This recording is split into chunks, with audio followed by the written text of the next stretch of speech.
السماء جلالا فأزيد أسراب الغيوم جمالا. الحمد لله والصلاة والسلام على رسول الله وعلى آله وأصحابه أجمعين. راځو دوهمه جوړه ته. په دوهمه جوړه کې درې صفاتونه دي: شدت ده، رخوت ده او توسط ده. د دوی معناګانې هم لغوي معنی یې سیړو، اصطلاحي معنی یې سیړو، او هغه اثر چې د کې راپریوزي هغې باندې بحث کوو. شدت لغوي معنا ده سختی. څه شی ده؟ سختی. او د اهل فنو په اصطلاح کې، یعنی د علم التجوید په اصطلاح کې د شدت معنا ده د حرف د ادا کېدو په وخت کې آواز په مخرج کې داسې سختی او قوت سره ایثار شي، سختی او قوت سره ایثار شي، چې کله ایثار شو د دغه سختی او قوت اثر به دا وي چې آواز فوراً بند شي. اوس د دغې لغوي او لغوي معنا خو پرېږده، اصطلاحي معنا مراعات کوي. کله چې د شدیده حروف ادا کوئ چې مخرج ته آواز ځي، آواز باید فوراً بند شي. دا فوراً بندېدل، فوراً د آواز قطع کېدل، دا د شدت تأثیر ده په حروف شدیده باندې. لکه مثلا شدیده حروف څو دي؟ اته. اجیدوکا خطابتا. په دې اتو واړو حروفو کې هم دقه حالت رامنځته کېږي. اجیدوکا حمزه د اول کې ا. اوس مثلا مأکول،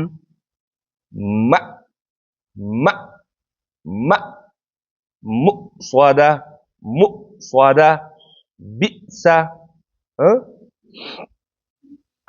یا اوس دلته اوس وګوره، اوس مأکول کې حمزه ده، د دې آواز خو نه روانېږي. ولې نه روانېږي؟ ځکه شدت ده. شدت وایي چې آواز به فوراً قطع شي، بند شي. دا اوچتوالی چې پکې ده چې د آواز یې اورېدل کېږي، دا د مخکې نه پکې ده. جهر پکې ده.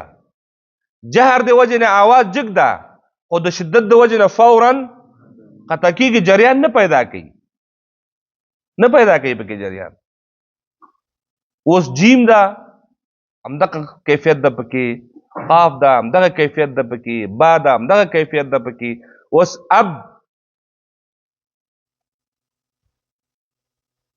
دال، اد، احد.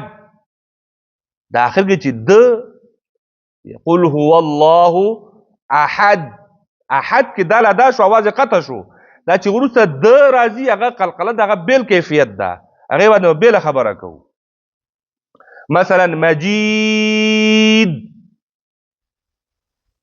مجید نه کېږي، آواز روانېږي، قطع شو فوراً. صحیح شو؟ نو دقه د دې ته شدت ویلی کېږي، او همدقه د اصطلاحي معنا مراعاتولو سره چې کوم حالات رامنځته کېږي نو دغه ته شدیده ویلی کېږي. او دا د هغې تاثیر ده. د ضد د رخوت. رخوت و چېشته ویلی کېږي؟ نرمي ته. یعنې د دغو حروفو، د رخوه حروفو د ادا کولو په وخت کې آواز مخرج ته په قوت سره نه ځي، بلکې په کمزورۍ سره ځي، ضعف سره ځي.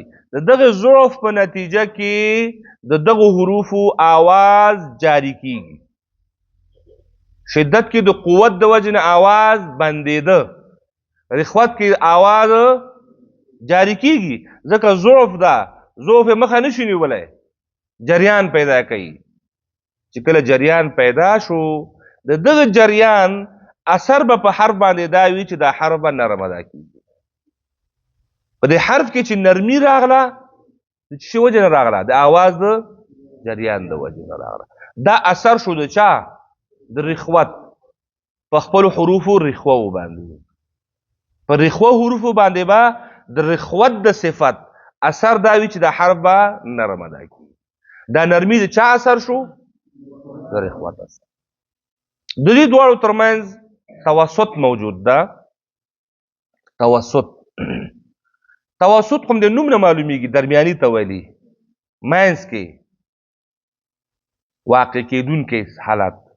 یعنی دا 5 حروف دي چې په دې کې نه شدت ده چې موږ آواز یې فورا د شدیدو په شان قطع کړو لکه اجیدو که قطابته، او نه پوره رخوه دي چې د رخو په شان پوره نرم شي. دا لن عمر 5 حروف دي، نو دا به دې کې یو څه شدت ده او څه پکې رخوت ده، خو پوره شدت نه ده.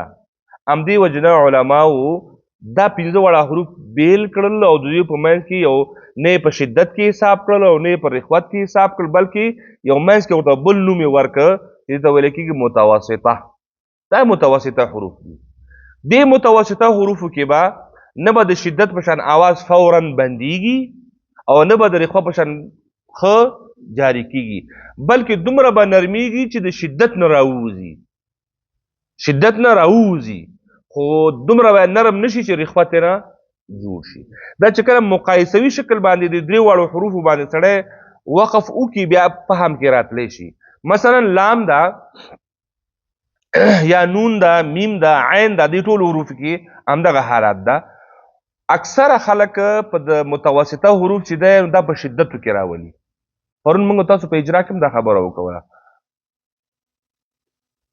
شدت کې دا اجرا چې موږ کوله ما څوک ملګرو ته اشاره وکوله چې ګوره دا عین ډېر مه سختوئ یا لام ډېر مه سختوئ. لام چې موږ تاسو په تلاوت کې وایو اکثر په شدیدو کې راولي.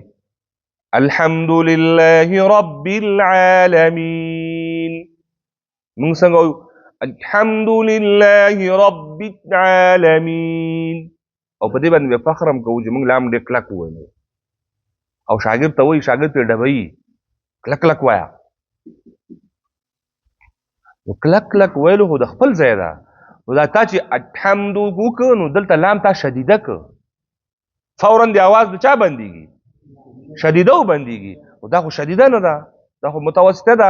دلته به لام لږ غوندې نرمه الحمد نه الحمد نه الحمد لله رب العالمین نه رب العالمین بالعالمین، لږ د شدت نه څه شي راوځي. یا مثلا انعمت علیهم، ان کی نون ده او عم کی میم ده، دا متوسط حرف دي. صراط الذین انعمت علیهم، کلک کلک وایي نون او میم ساکن هم دي که نه درنونه خوځېږي، او هلته اظهار هم ده، دواړو کې اظهار ده، اظهار حلقي او اظهار شفوي. دې کې دا ټول شیان دې پکې وي، خو دا صفت لازمه خو لازمي صفت ده، دا خو د حرف نه جدا کېږي، دا به لږ نرم کړي. انعمت علیهم، دلته موږ دا نه وایو چې ان غنې زماني پکې وکړه، غنې زماني پکې مه کوه. همدغه چې د شدت نه دې وویسته غنې اني پکې خپله راغله، او موږ چې نه نوم لري نه زمان لري نه وخت لري نه اراده لري، په خپله پکې راځي، ته صرف حروف صحیح ادا کوه. نو دې ته ویلی کېږي دغه منځ کې چې نه د شدت په ځان فورا بند شي او نه د لکه بعضې خلکو غوندې هم نه دي ویل پکار چې ولا دا اوس د شدت نه ده نو دا رخوت ته به کړو الحمد لله رب العالمین، دا هم صحیح نه ده، دا هم صحیح نه ده، بلکې خپل حالات نه رخوه او نه شدت، بلکې خپل صفت لري چې متوسط ورته ویلی کېږي، او په درمیان کې واقع کېدونکې صفت ده د شدید او یعنې په دې کې څه د شدت او څه د رخوت یو درمیاني حالت را اختیار کوي. همدې وجې دې ته متوسطه هم وکړي او دې ته بینه ورته هم ویلی کېږي. منځ کې راتلونکې حالت بینه د چا په منځ کې؟ د شدت او د رخوت په منځ کې. بس ده. وصلى الله تعالى على خير خلقه محمد وعلى آله وأصحابه أجمعين.